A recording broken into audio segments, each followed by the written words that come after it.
Hello everyone, it's Saturday morning, beautiful weather outside. I thought to start sharing some quick tips and tricks with you guys what we do to run our lives here in Canada and still how we manage to have times for ourselves. So, let's start with food first because food is the thing where we spend most of our time, including cooking and groceries. We both are foodies, we love food more than anything else. We tried so many different recipes in last 3 years by checking YouTube, by asking our friends and family, but our favorite recipes are those which are easy to make and still yummy and healthy. So let's prepare today's breakfast. I have leftover sambar South Indian curry. So I'm gonna prepare idlis, which is my mother-in-law's recipe. It takes me hardly 5 minutes to prepare that. So let's get to work. First step is to make semolina and idli ready mix with curd. You can take a Rawa idli ready mix or plain idli ready mix. You can buy it from Maxi or any other stores. I have a ready mix of plain idli today, so I will use that. Quantity for 10 idlis, I usually go with 4 spoon of ready mix and 6 spoon of semolina, but you can change that ratio however you like. It won't make any difference. To make it easy for you, I'll go with half today. And here is the semolina.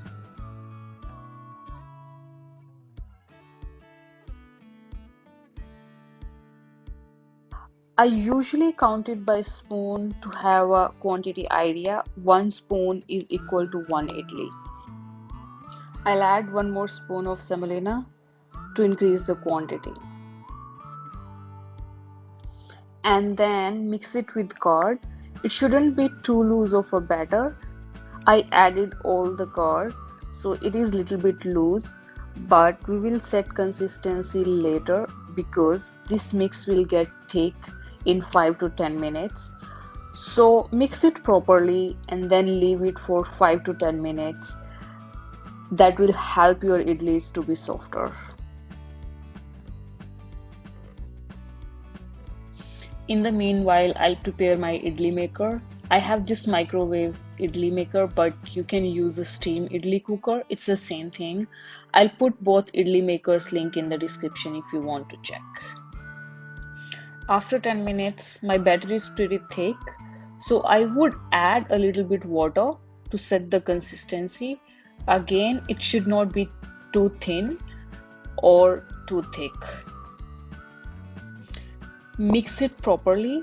I try to mix it in one direction rather than keep changing direction here and there.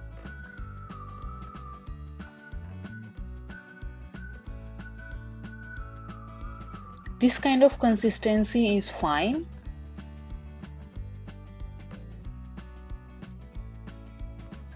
Make sure your idli maker is ready before moving forward. I'll explain you later why. Take a spoon of Eno and add it in the batter and mix it quickly and mix it in one direction.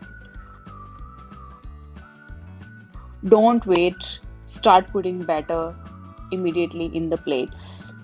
That is the reason I asked you to prepare your cooker before, because if you'll wait for even 2 minutes, your idli won't be soft.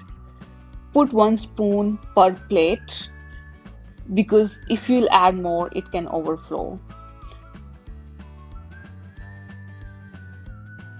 Close the idli maker and put it in the microwave for 3 minutes. Meanwhile, I'll warm my sambar.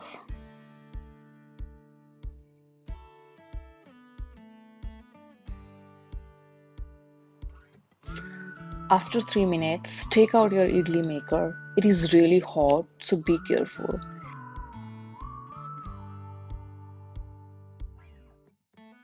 And start taking out your idlis with a spoon on a plate. It can get soggy because of the steam, so I'll put the paper towel so that it doesn't get soggy.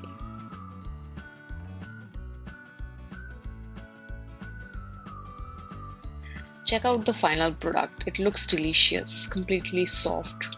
All the idlis are soft.